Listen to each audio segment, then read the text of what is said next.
Good afternoon and welcome to another edition of Off the Cuff.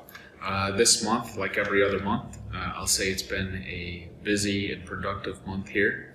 I will recap some of the things I talked about in depth last month because some of those laws that we proposed actually passed at the last council cycle. I'll just recap the paving, no more front lawn paving in the city of Oswego. That passed. I talked about that in detail last month. In summary, that was the law that I actually proposed to ban paving between the sidewalk and the road, which is public space in front of residential homes. When you drive down through a neighborhood, you want a neighborhood to be lined with grass and trees, not parking lots in front of residential homes. The other point I made was that in 2018, really landlords have been able to come in and have whatever paved in front of any property for the last 40 years.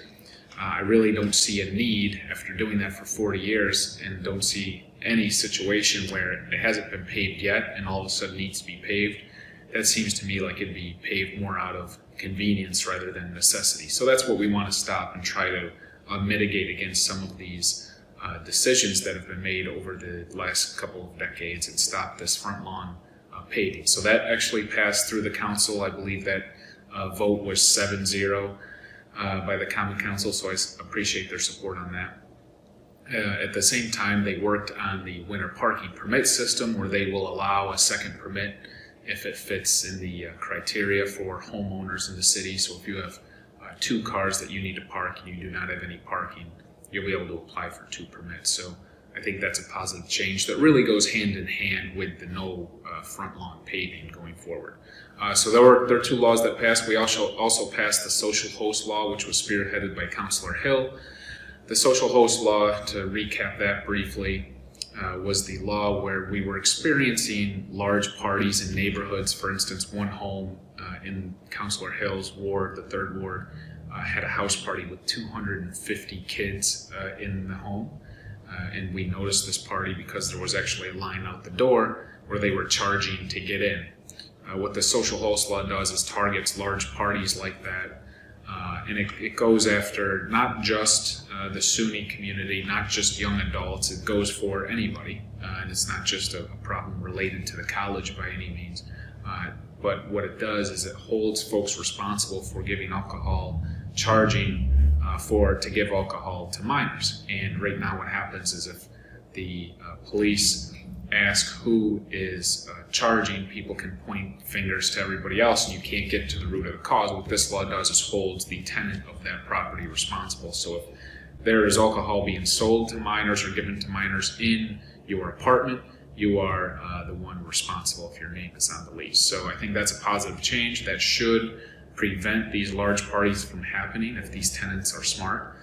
But it gives us an enforcement tool to stop these large parties in our neighborhoods. And I think it's one thing to expect occasionally a party to happen sometimes, but certainly we do not need multiple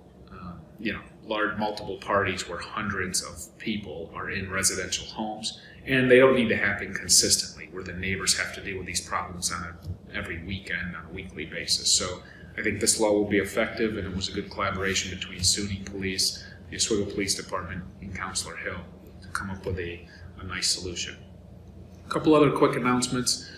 We have just about finished the State Route 104 repaving job. That was done through New York State Department of Transportation. That is getting buttoned up this week. At the same time, we are starting a new project, which is a city project. It's a $225,000 project down at the forks of the road. You'll see trucks down there laying down pavers and doing some landscaping and setting down some infrastructure. That is the beginning of the Forks in the Road project that I proposed in my State of the City back in January. We worked on it and designed it all summer. We finally went to bid and awarded that $225,000 project. So that is the construction you see at the Forks of the Road. I think that'll be a good beautification project that in the spring will look really nice. I announced my Good Neighbor Awards. They were 5 Oswego residents and properties that go above and beyond the expectations and get their neighbors together, take care of their property, and show some neighborhood pride. So I announced the 5 winners of the Good Neighbor Award this month. And we also just awarded a $25,000 grant to the Good Guys Barbershop. And the Good Guys Barbershop is a barbershop in the city of Oswego.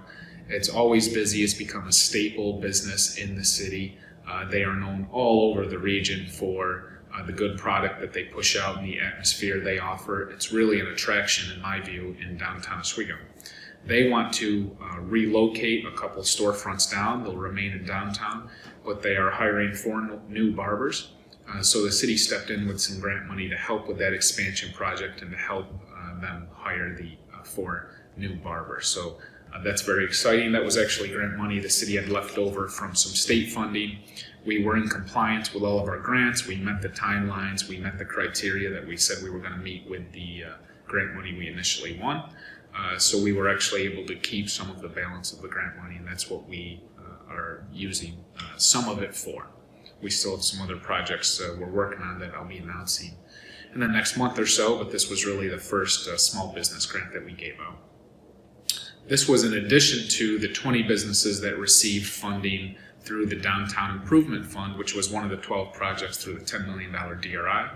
We focused on renovation and expansion projects for 20 businesses downtown, and I made that announcement earlier this month, and you can find that on my Facebook page or on Oswego County Today, where the list of businesses and the allocation that they received through the Downtown Improvement Fund. A lot of the large projects involve renovating or fixing the upper stories of commercial buildings downtown so that they can put apartment units in the buildings, because that was a key component to our overall DRI plan, is to have more people live downtown. So very excited.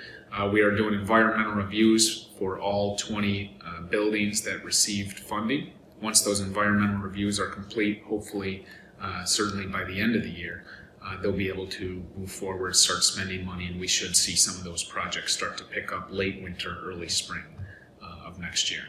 Lastly, I've talked in depth about the changes we've made to the Section 8 rental assistance program in the city of Oswego. Last December, we really overhauled the program by fixing some of the priority rankings and allowing folks who have a job to receive assistance first. If they have part-time work or are going to school and are truly trying to help themselves, then we would step in with our Section 8 program and help those folks making a go of it, rather than having the program geared more towards folks who just don't work or have any income and are essentially riding off the system.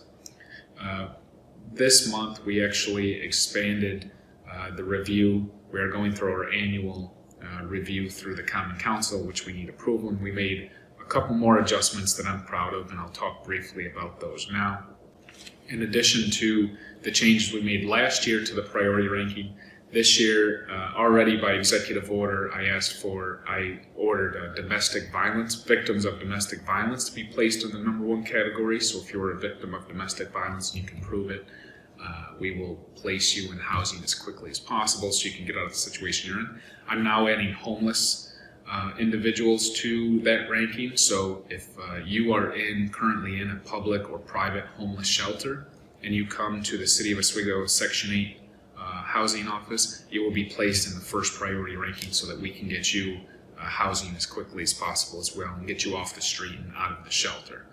This coincides with the homelessness initiative I announced a couple months ago, where we were actually canvassing to locate homeless individuals and get them off the streets. So I think this is really in step with that measure. And unfortunately, we've been seeing a rise in homelessness, not just in Oswego, but in Oswego County and Central New York.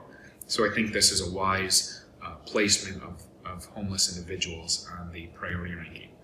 2 other changes I'll quickly mention that I'm proud of. One is implementing a minimum rent. What this means is if you are able-bodied, so you have no disability, you can make an income and you can work, and you just are not working and say you can't find a job, what we're saying is you can still apply to get a Section 8 rental voucher in the city of Oswego, but right now you are not required to pay anything for that voucher. And what that means is if you are living in a unit for, say, $500 a month, you can actually get a voucher that pays for rent $500 a month.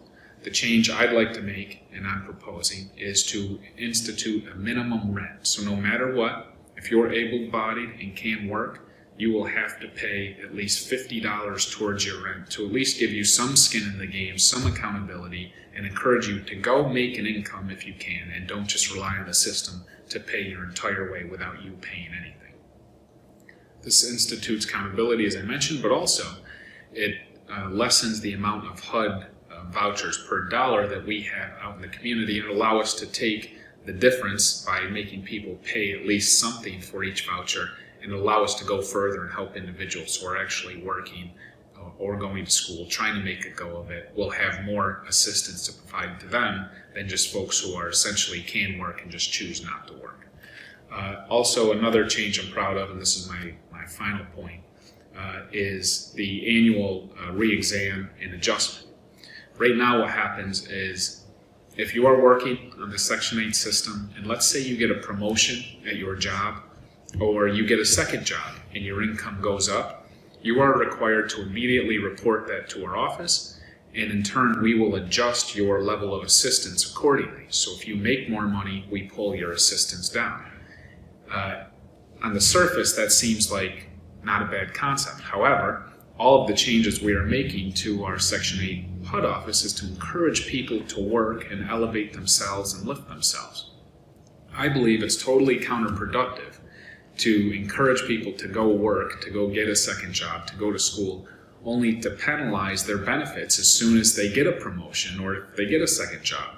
So what we're saying is, instead of having you report your new income and then we immediately decrease your assisted living, you still have to report your income, but we will give you until your next re-exam, which is usually in the next year or so, and we will not touch your level of income until that next re-exam, rather than doing it immediately. That doesn't penalize you for doing the right thing and getting a promotion by doing a nice job at work or getting a second job to earn more money, so we're not penalizing you. And allows you to hopefully save up money or use that money for something you need to get ahead before we decrease the level of assistance. And it just makes sense, along with all of the other changes we're making at the office, by building a workforce development center, by rearranging these priority rankings, to institute this change so that you aren't being penalized if you go out, get another job, or get a promotion at work and earn more money. So it's all set up to help those who are truly trying to help themselves and paying their own way and trying to make a living and provide for their family, and they just need a little assistance to help. That's what we want that office to do. That's what we're here to do. And I think these two changes speak to that initiative and that approach. So that's really all in short that I'll cover this month. Thank you for tuning in, and I look forward to talking about some other topics next month.